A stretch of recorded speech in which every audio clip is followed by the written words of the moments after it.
Hi, my name is Dora. I'm in school right now in New York, but I hope to come back to Ghana in the near future. So join me, be bold, and let's come back to build our mother Ghana.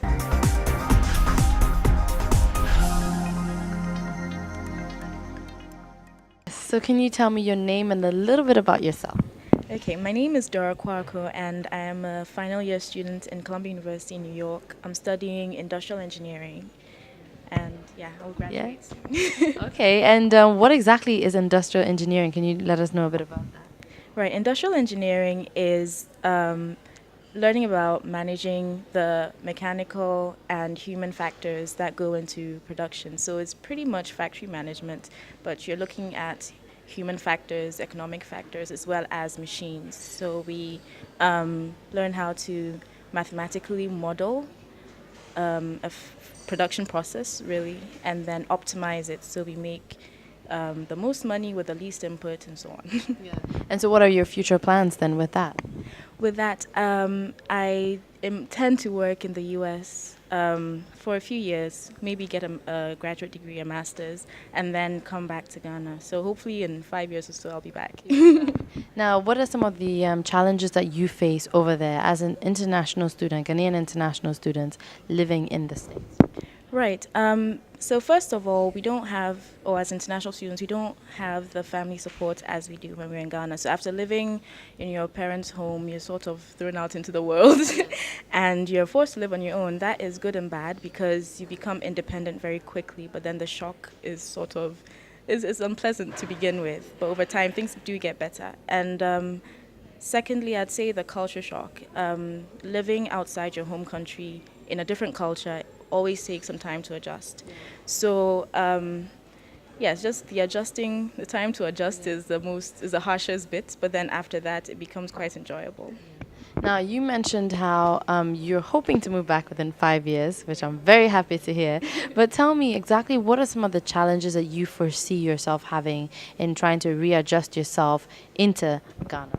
Right. I think the number one challenge for me would be, um, I would say, the reverse culture shock, coming back to Ghana and becoming fully Ghanaian again and accepting the way society works here again. Because having gone to school for 4 years in the US, I've learned to be more outspoken, I've learned to be more assertive, and then coming back to Ghana, or whenever I actually come back to Ghana, it becomes a bit of a challenge to tone down and, defer to um, adults and hold back my thoughts. And I think that would probably be my biggest challenge. Being taken seriously, but then being putting my opinions in a way that is still acceptable here. Do you think then, is it something that you'd come and try and find a job, or would you try and start your own company when you do come back? Right. I think I would prefer to start by finding a job here, then getting contacts and becoming more credible within the Ghanaian setting. And then after that, hopefully start out on my own and being an entrepreneur. Yes. Now, what do you hope that Be Bold does for young entrepreneurs such as yourself who are trying, eventually would want to move back from the diaspora back to Ghana? I hope this platform will give people the um, courage to take that step, to come back, to be entrepreneurs, to know that there's space here for them, to know that there are also people who are coming back like them, give them courage that there's a community out here which is going to nurture them and help us all succeed with time. Yeah. Now there is a notion, but from a lot of employers, that a lot of the international students or those that come from abroad that have their degrees from other universities have this, thing that okay, when you come back, you want to get into a managerial position because you're. What do you think of that notion? Is that the case? Do you expect to get into a managerial position when you come back? Well, I would expect to be put where a graduate of my standing, wherever you come from in the world, would naturally be put. I don't think graduates who come from abroad are necessarily deserving of a higher, position than someone who went to school and graduated here. Because even though you do have experience abroad, you're also unaware of the nuances of doing business in Ghana. So you can't, overlook that and say they are better qualified.